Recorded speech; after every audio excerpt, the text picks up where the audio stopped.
For 23 years after the passing of American music master Edward Kennedy Ellington, also known as Duke, his sister Ruth hosted an annual birthday party. These parties were attended by family members, friends, and musical colleagues who celebrated the great man's life by playing and singing his music, or just reminiscing.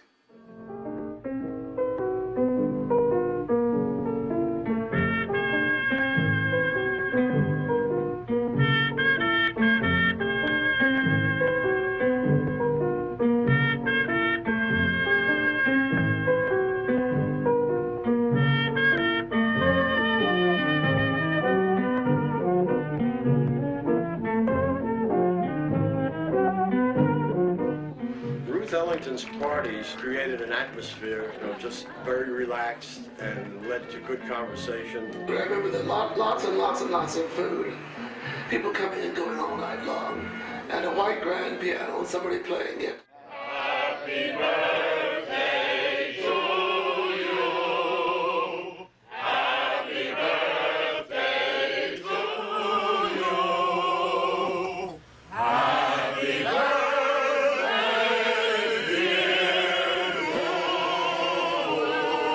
Lots of joy, lots of fun.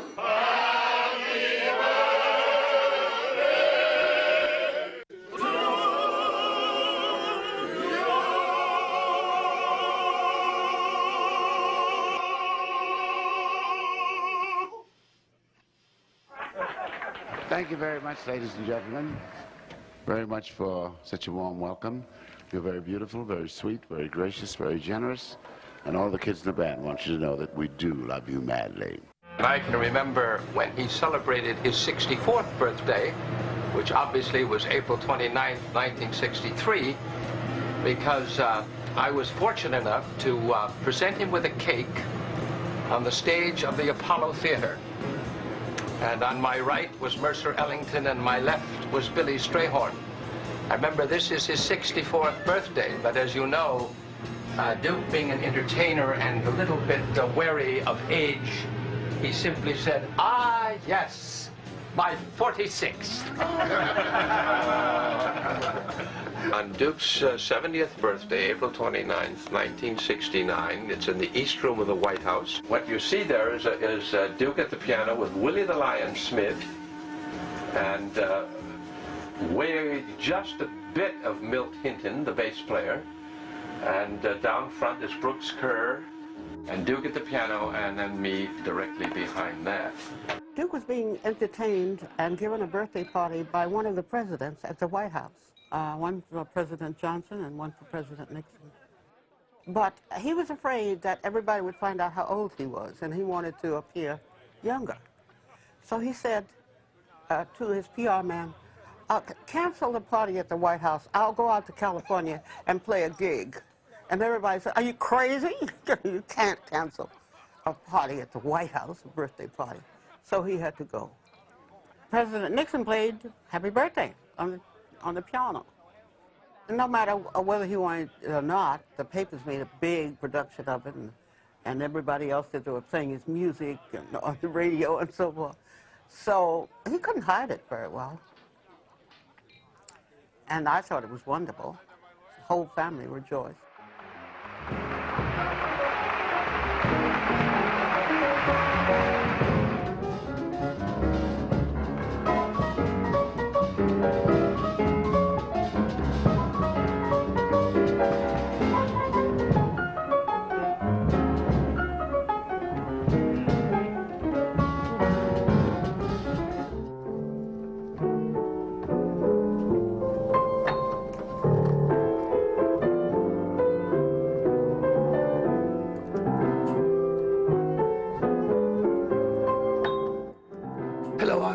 Short. I think I've been a Duke Ellington fan ever since I first heard the band play as a kid back in the Middle West over the radio. He broadcast quite a lot from New York and Chicago back in those days, and when I was about 12 or 13, I got to meet the great man here in New York City at Irving Mills' office. He was preparing very busily, very seriously, the score for a new Cotton Club review, and the show had songs in it like If You Were in My Place and The Scraunch and things like that, and we got to meet.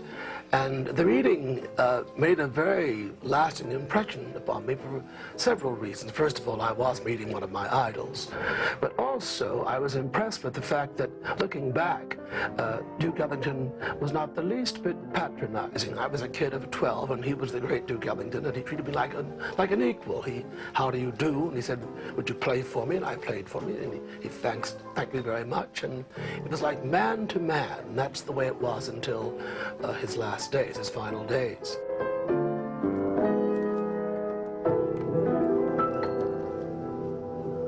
There it is. I was just always impressed with his being in control of the situation, whether he was every minute of the time. I guess no one is, but he wouldn't appear not to be in control. He was, to me, he was the essence of suavity, if there is such a word. You know, his demeanor, the way he carried himself and the way he spoke. I love Duke Ellington. Duke Ellington gave me a chance that nobody else would give me. I went to Duke and asked him for a job, and his people said, man, why you want to hire a blind man? So what do you need with a blind man? He can't do nothing. See, if he can work, he's still a man. My name is Albert George Edward Hibbler. I was born in a log cabin in Mississippi. I went to the blind school there for a couple of years, and I listened to radio back in those days, which didn't have radio too much, but I sneaked in a department store, and I got a chance to hear records that you would never believe that was on the market. They were records of Duke Ellington's band. I used to tell my dad, I said, Dad, I'm gonna sing with that band. One of these days, he said, you'll never make it. Quit hooping and hollering around here, 'cause we got to meet the mule Monday morning. But I kept trying. Late 1943, I joined that band. Do nothing till you hear from me. Pay no attention to what's said. Why people tell the seam of anyone's dream is over my head. Do nothing till you hear from me.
He was very strict. When we lived in Washington, I was 14 years old, and he said to my mother, I want you to come and live with me in New York. So we came to New York, and I was registered in Wadley High School at 114th Street, and he decided that I was unable to cope with New York, and therefore the chauffeur and the car took me to school every day, or my father drove me to school every day, and they picked me up. The school was locked in between. We were not allowed to go out. And for the rest of the time, I sat at home, and I didn't know anybody. I was very lonely because Edward didn't let me out. In any event, that's the way he was as a brother. He gave me everything, but I could not go out and socialize. I went through my whole teens with no boyfriends or anything. Were you the lonely co-ed he wrote about? Maybe I was. What is the lonely co-ed? That's a great song. Yeah. There, now you're all better.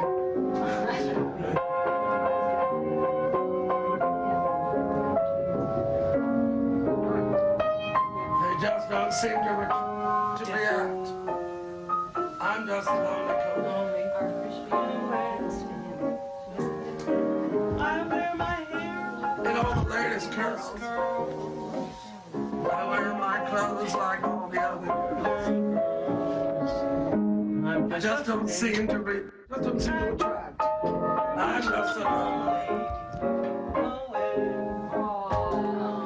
Maybe I don't know enough of the tricks. Maybe I like technique. Maybe there's something that I could fix. Maybe my line is weak. While everybody else is making love, I sit with folded hands, the picture of a total failure, a flop. I'm just a lonely co-ed.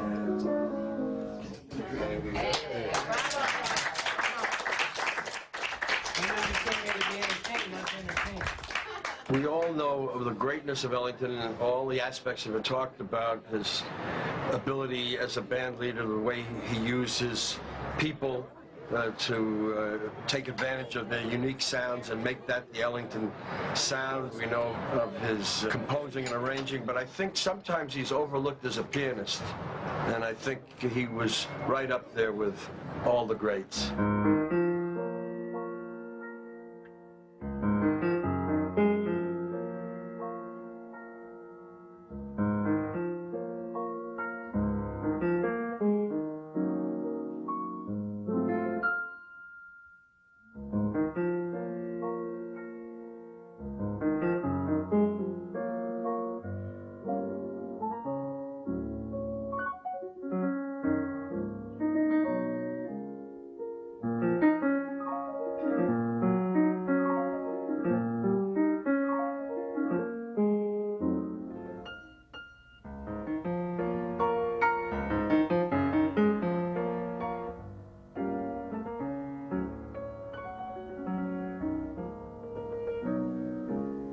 In 1958, I had the honor of being presented to Her Majesty Queen Elizabeth.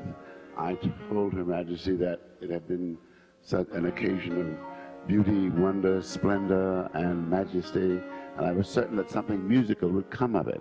She very graciously said that she would be listening.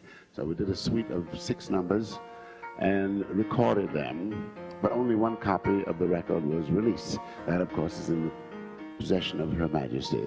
I'd like to play it for you now. One number, The Single Petal of a Rose.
I once asked him, I said, you know,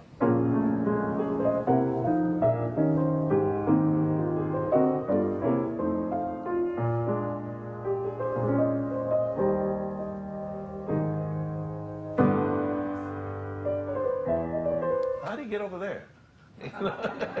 You know, I mean, I can, and worse than that, how did he get back?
Carney had a special relationship with Ellington anyway. I mean, he was with him longer than anybody else, and he was closer to Duke than anybody else in the band. He drove Duke, didn't he? Yeah, they would drive together, and one of the reasons why they got along so well was both Duke and Harry said this, you know, but when he wanted to talk, that was fine. When he didn't want to talk, Harry kept quiet.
What means Duke Ellington? I think that was the most important team in the history of all jazz. We talk about Duke Ellington and Billy Strayhorn under the same breath. And they had such a close relationship that Edward would call Billy up, and Billy would be in New York, Edward on the West Coast, and Edward would say, I think I'd like this chord to begin with, and then this chord, and so forth, and see what you can do. And Billy would go ahead and finish the song on the East Coast. Edward would finish it on the West Coast. And then when they talked to each other on the phone, they both had thought of the same melody. That's how close they were, yeah, communication. Even though you can tell sometimes what's Strayhorn and what's Ellington, there are times when they couldn't tell. They would do stuff on the phone, you know, when they had a commission, and Ellington was always late, you know, he always liked to be on deadline. They would say, he would call up straight and say, I need 15, 16 bars here to finish that, and they would do something, and then they would call each other, and they would put this stuff together, and then afterwards, when somebody would ask them, well, who did this and who did that? So, you don't know, you don't remember, you know. It was really, it was a unique relationship, and it was a wonderful thing. Billy Strayhorn was one of the most sincerely modest persons I ever met in my life. I mean, he really didn't care about whether he got credit for something. He just wanted to make the best music he could ever make, and to me, that's an ideal I've you know, thought about for many years and aspired to, you know.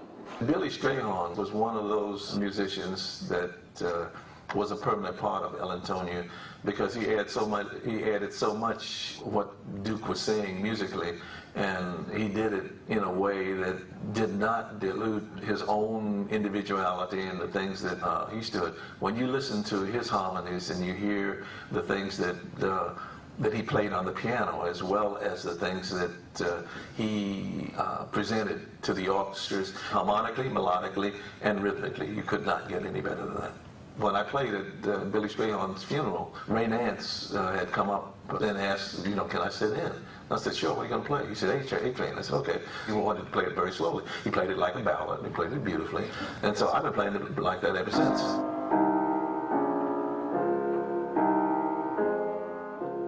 You're supposed to do something of your own with it.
Ellington was a combination of real brilliance in terms of being able to put melodies together, to say something melodically, and to say something with two notes. Make a complete statement if that's what he wanted to do. So for me, Ellington epitomized the idea of taking something which was not grandiose and saying, here is a simple statement. Listen to it.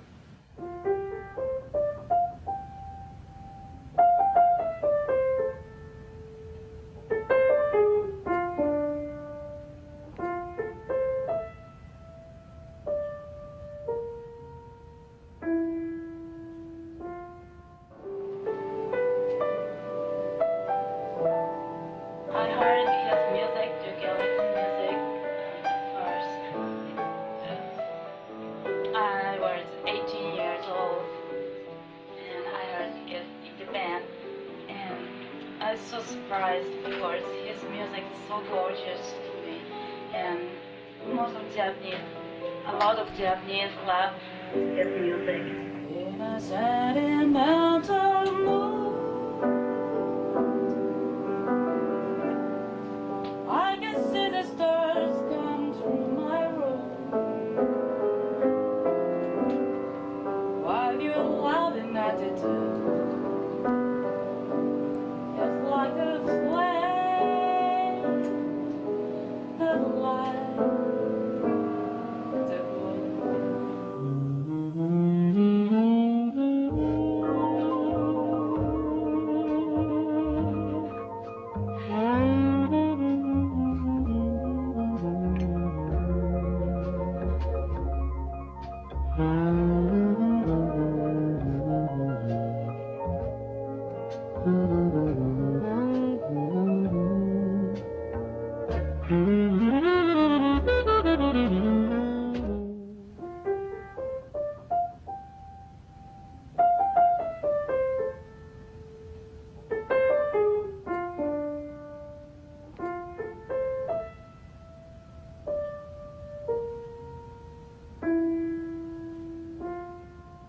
Gorgeous melody, you know.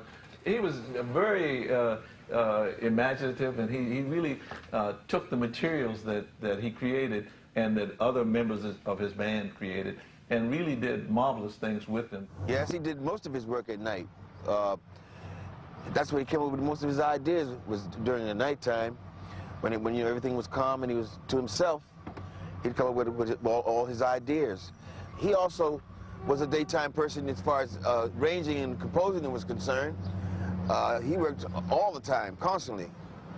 And he never would take a day off. And he worked like a dog, quite frankly. I mean, the one-nighters in Duke's itinerary would stagger the average person. And driving from one town to another just in time to unload, get dressed, and sit down and play for 3 or 4 hours. And Duke always rode around with Harry Carney. Because when he rode in that car, he was busy composing. He had his manuscript paper in his pocket, and he was sitting in the front seat next to Harry, writing. He called me at 2 in the morning after we finished work. He stayed at another hotel. Stop by and get some Chinese food, baby, and come on, I want you to hear this tune. You know, I go by the hotel, we'd sit up half the night, he'd be playing, he had a little portable Wurlitzer piano. He wrote a lot of tunes like that, from, you know, just after, you know, just sitting in a hotel room. Because he'd come home and sit down at the piano. For instance, the Cotton Club, after playing, he would come home, sit down at the piano, and when I'd go to school in the morning, he'd still be at the piano.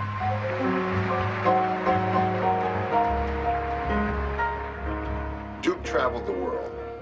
In the early 30s, he met the Prince of Wales. He also played with him. Everywhere he went, he wrote music about the places and the people that he saw. In Africa, he wrote the Liberian Suite. When he visited the Far East, he wrote the Far East Suite. So when I took him to Mexico, it was only logical that I'd ask him to write a Mexican suite. Only in this film will you see and hear the Mexican suite. Our inspiration has brought us to the point of starting into writing a Mexican suite. We're inspired by things like the Sleeping Lady and the big mountain that towers over her, you know her name, and by Acapulco.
When I took Duke to Mexico in 1968, the Mexicans were having the Olympics.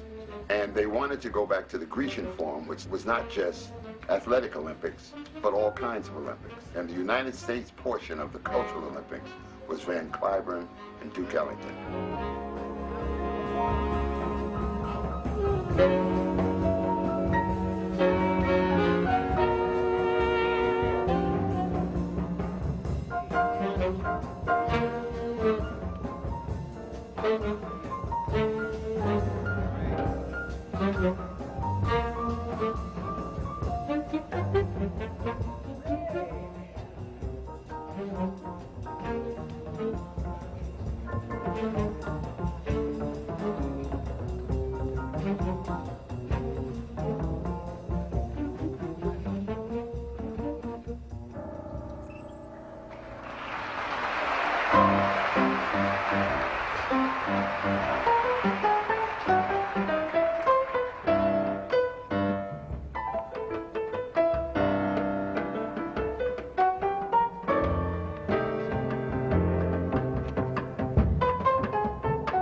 lasted thousands of years.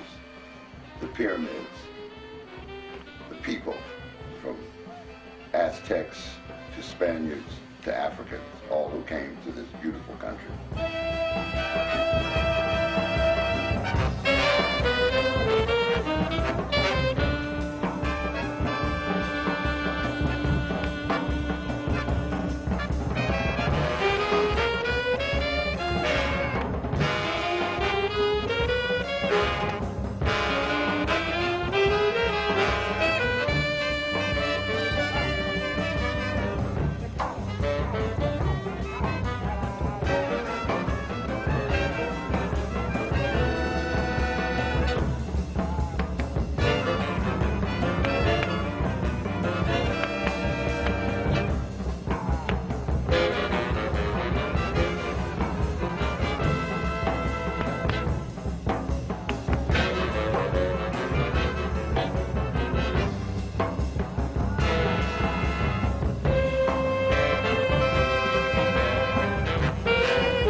Most countries build statues for their heroes. In Mexico, one of them is Emiliano Zapata, a peasant who tried to free his people from the land grabbers. Once he became the hero of the country, wouldn't even accept the presidency.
part of the suite is known as the Sleeping Lady, in tribute to the mountain that looks like a lady who lies asleep.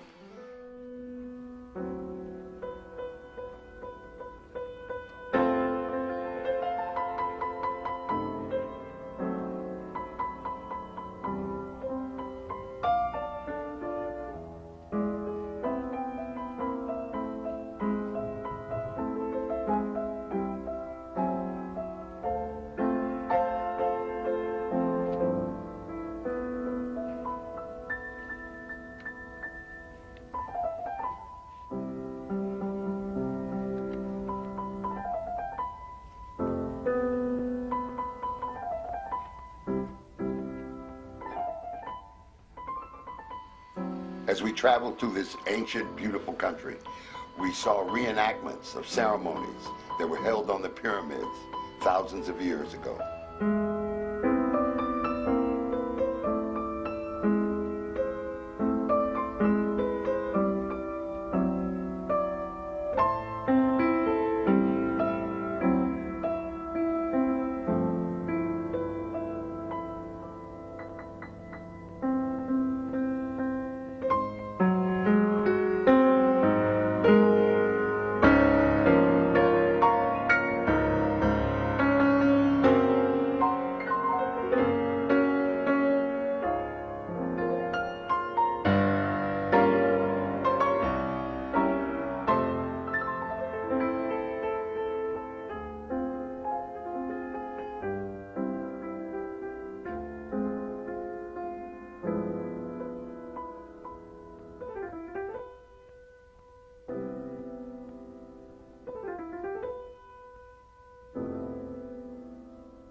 the time we got to Mexico in 1968, Martin Luther King and Robert Kennedy had been assassinated. As a protest against segregation, racism, and intolerance, some of the African-American athletes, after receiving their medals, put up the Black Power salute as a sign of solidarity to their fallen brothers.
Ellington's music has been a beacon for African Americans, as an inspiration to all Americans, actually to all peoples of the world. Beautiful music by a beautiful man.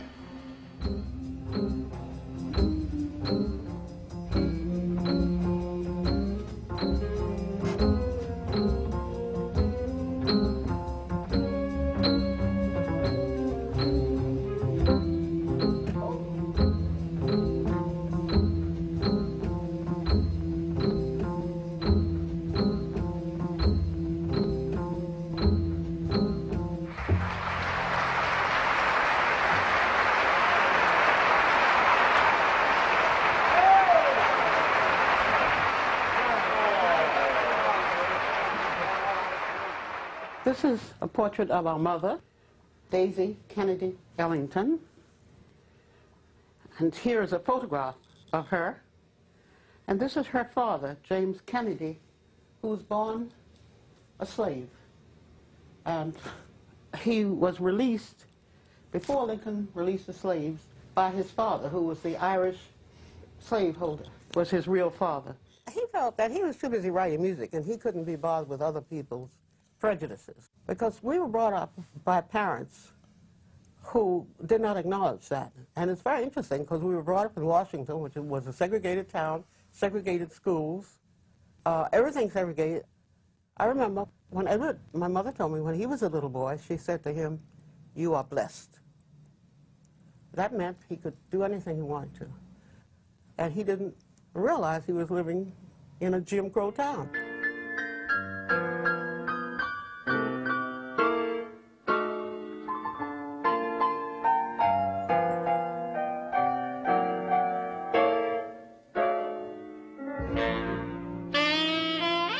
At that time, racism was incredible. Segregation was the law of the land. He was a pioneer. His manager, Mr. Mills, took it upon himself to present Duke as an absolute gentleman, an elegant gentleman, dressed to the nines. I mean, white tie, tails, Martha's top hat, always elegantly put together. That was a first back in those days. For a black musician? Absolutely. I was reading a piece by a jazz critic one day who went down to the South and traveled with the band for about a week. And this critic was a white man. And he'd just seen Duke on the stage, laying it on, being all elegance, dressed to the nines, and perfect English and perfect everything.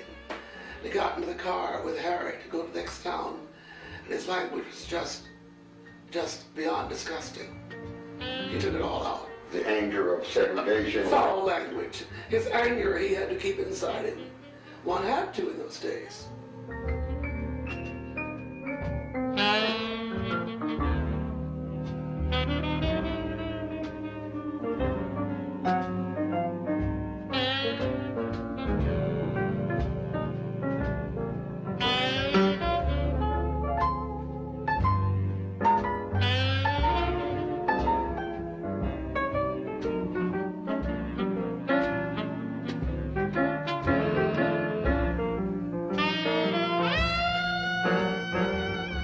So if your mother and father tell you from the time you're a little thing that you're blessed or you're a princess, I still feel like a princess. That set the tone for my entire life, and it set the tone for Edward's life.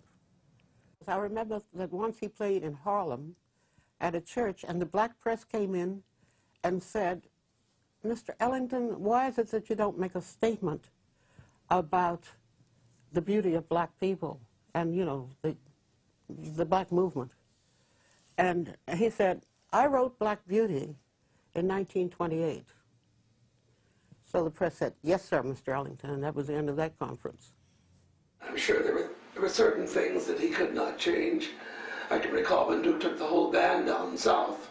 And the South was very important in the show business in those days. Took the whole band down in a private railway car. So there'd be a place to sleep and food to eat. You remember that? Mm-hmm. Tell me about that. That he always engaged a private Pullman train for his men, because when they went south, they couldn't stay in the white hotels. And so he arranged for them to stay in Pullman cars in the train yards, as long as they had to avoid Jim Crow. He felt that his men couldn't play well when they were being prejudiced against or being told that they were inferior. He felt that he had to keep his men happy and relaxed. Then they could play. In other words, the answer to everything was music, how the music came out of the men. And if they were uncomfortable in any way, then it was his job to see that they were made comfortable.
Duke's music is transcendent. It takes you up, takes you down.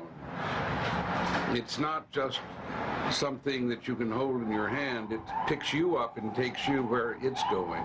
It's like a religious experience. It's very religious music. He did everything he wanted to do, and then the last 10 years of his life, the one thing he wanted to do was to thank God for his blessing. So he spent 10 years writing music dedicated to God. It's sacred music, sacred concerts. And he performed those all over the world. When he went to Russia, they said, Mr. Ellington, you cannot play your sacred concerts here because we are not a religious state. He said, thank you very much, and he went to the American Embassy in Moscow and played his sacred music. I think the religious experience is something that is not something that you measure by size. It can be the still small voice, or it can be crashing thunderclouds, but it totally grabs you. It's a spiritual quality. It's something that absolutely takes you in and takes you to a place that you hadn't expected to go. It's not something that you can predict. It's just something that when you're there, you know it.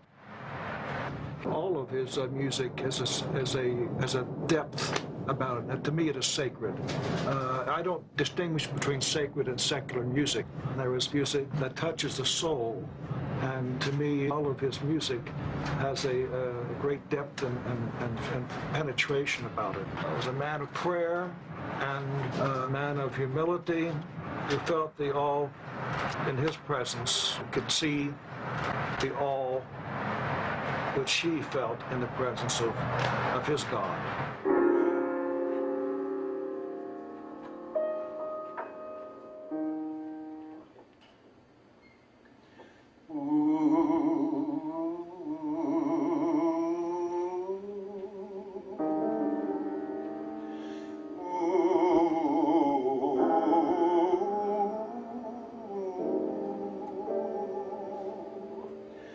Come Sunday, oh come Sunday, that's the day.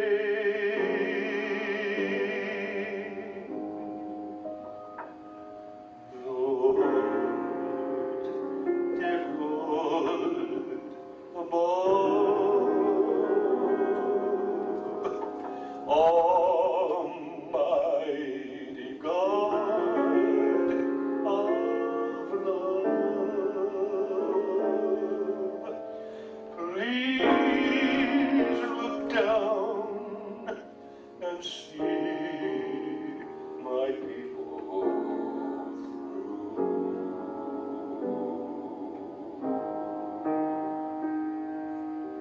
I believe that God put sun and moon up in the sky. I don't mind the gray skies, 'cause they're just clouds passing by. Lord, dear Lord above,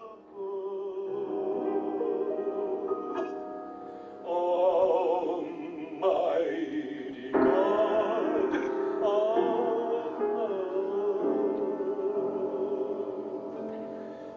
please look down and see my people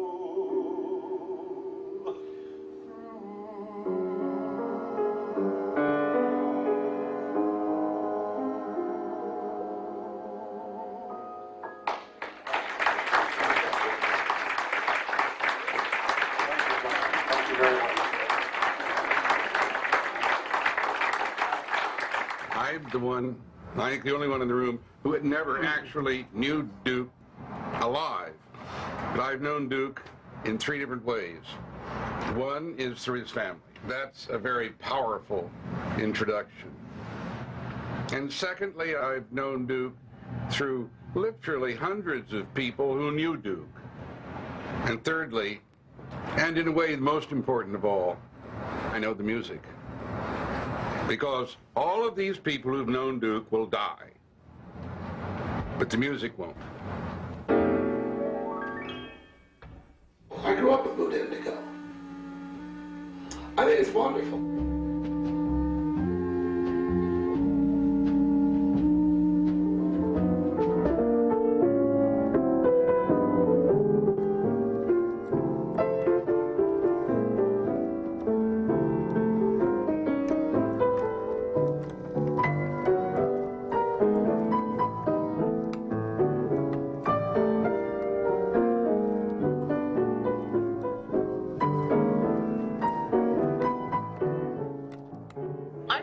Of the time when Edward was dying, and he sent for me to come into his room at the hospital, which I did, and he said to me, "Kisses."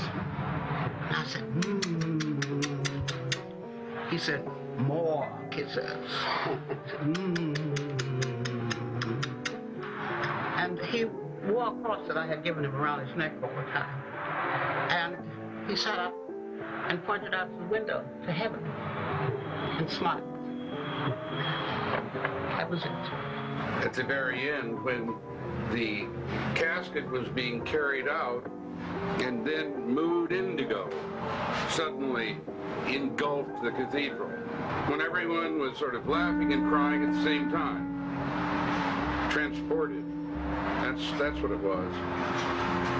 He never recovered from it. I mean, it's something that you remember forever because it sort of hit you.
I'm the former president of the Duke Ellington Society.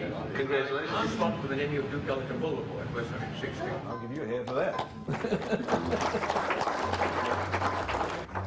In about 1979, I got the notion of perhaps doing something serious about a memorial to Duke Ellington. I'd seen similar memorials on a lesser scale in Europe, of all places, for American Negro musicians like Sidney Bechet and Louis Armstrong, and I thought it's time for a Duke to be recognized in his own country. And so I gathered some friends around who were sympathetic. I had myself a board of 20 people altogether. We have just had renamed a very important entrance to Central Park at 110th Fifth Avenue, named for the Duke. It's called Duke Ellington Circle now. We have installed a 27-foot monument. We decided to use Robert Graham's ideas, his notions of it. And here's Graham with his wife, Angelica Houston, and David Dinkins, the ex-mayor, and Brooke Astor, who was very helpful with us. And there's Ed Koch with Mercedes. Here's Laura Bacall, there's Ruth, and next to her was Rudy Giuliani. And there's Winton. It was quite a crowd that day. It was hot, but it wasn't damp, it was very dry. And to sit there and to watch that cover slowly blow off the monument was very exciting. It took 20 years to do this, 20 years. In the midst of great success, a great succession of successes, I should say, in getting it passed by various agencies and boards, we got this outcry from a couple of groups. One was a Harlem group of ladies, and one was a group that sort of fancies itself an important group around for public art in New York City. And they all objected to the nudity and this and that and the other, and I don't know. And somebody said that, why should women be upholding Duke? Well, my goodness, they call those women caryatids. They've been used for centuries to support sculptures around the world, you know. And the feminists all said he was a philanderer. And Duke Ellington did adore women. He liked women a lot. He wrote songs about women all the time, and so he loved beautiful women, he really did. And many of them were crazy about him.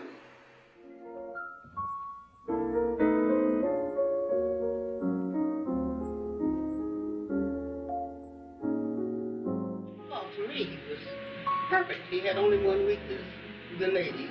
I just saw them before him. But that's all, they were so charming that the ladies just fell over.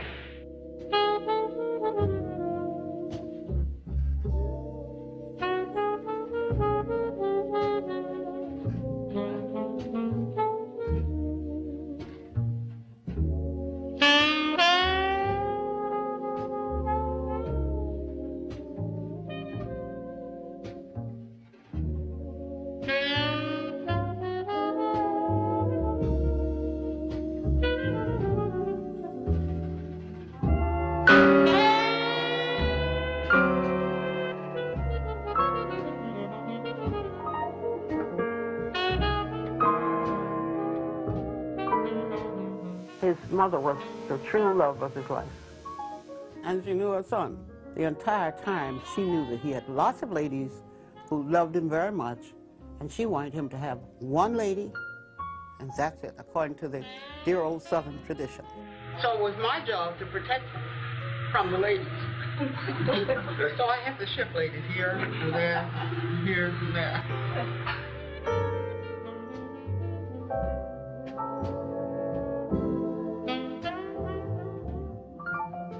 I got the 4 kisses. What were the 4 kisses? Well, one for each cheek. That was his modus operandi. And Duke was playing at the Brandywine Music Box, and I went and waited backstage so that I could meet the great Duke Ellington. I was about 18 or 19 years old. But when I went backstage, there were all these fancy-looking people around, and I said, oh, he'll never see me. But eventually, they all cleared out with their furs and whatnot. He came up to me and he said, I know you were just waiting for me to come and do this. And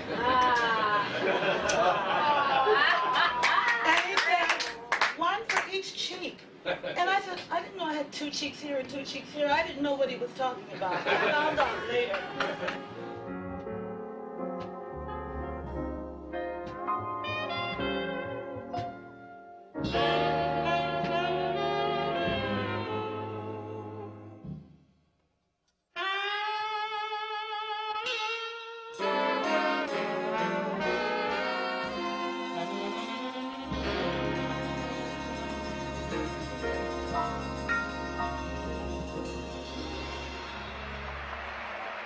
He was the master of the put-on, and yet he let you know he was putting you on. I mean, maybe some people didn't know it, but, you know, some of his celebrated phrases, like to a woman, you make that hat look so beautiful, you know, and he was able to carry these things off and make you enjoy it. You know, it was tongue-in-cheek, but it was also said with some love, I think. We were Duke's guests at the Rainbow, and at one point Duke played Satin Doll, and then he said, our strolling violinist will now serenade Mrs. Moore. And Paul Gonsalves came over to our table and played solo. Oh, we don't have to have a violin. That's right. So then he came over. And I know that Duke Ellington played that song for lots of women. As a matter of fact, when I was in school in Washington, I met a girl who was at Howard in my class, and she said, did you know that Duke Ellington wrote Sophisticated Lady for my aunt? Well, I found out later, and I believed it, and she believed it, you know. So I don't care how many women Duke played Satin Doll for. I felt very special that night.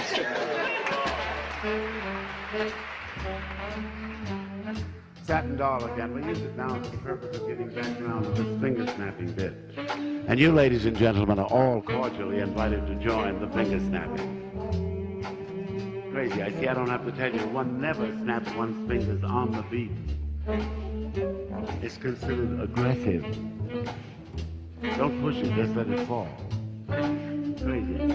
And if you would like to be conservatively hip, then at the same time tilt the left earlobe. Establish a state of nonchalance. If you would like to be respectably cool, then tilt the left earlobe on the beat, snap the finger on the after beat. Then you really don't care. And so by routining one's finger snapping and choreographing one's earlobe tilting, one discovers that one can become as cool as one wishes to be. With that, we certainly want to thank you for the wonderful way you've inspired us.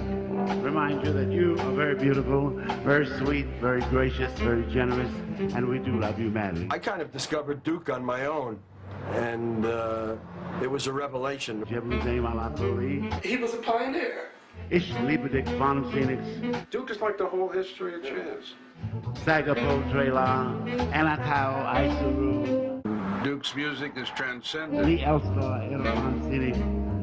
The way he went through the world, thanking the countries that invited him, was to compose suites dedicated to those countries. Loco, Barbose, Ti amo locamente. Well, to me, he was perfect. He had only one weakness, the ladies. Chico Quadrado. Thank you.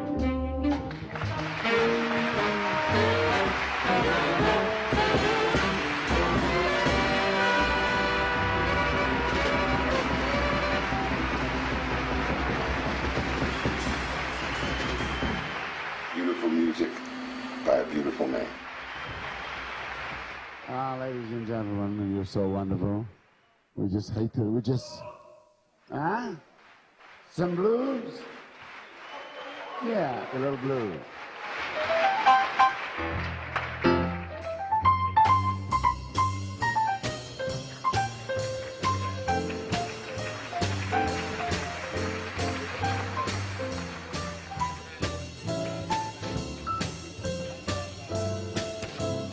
They call it Sunday, Monday, Tuesday's just Thursday. They call it Sunday, Monday, Tuesday's just Thursday. Wednesday and Thursday is both so sad. You know the Eagles fly on Friday. Saturday I go out and I play. You know the Eagles fly on Friday. Saturday I go out and I play. Sunday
Yes. Uh-huh.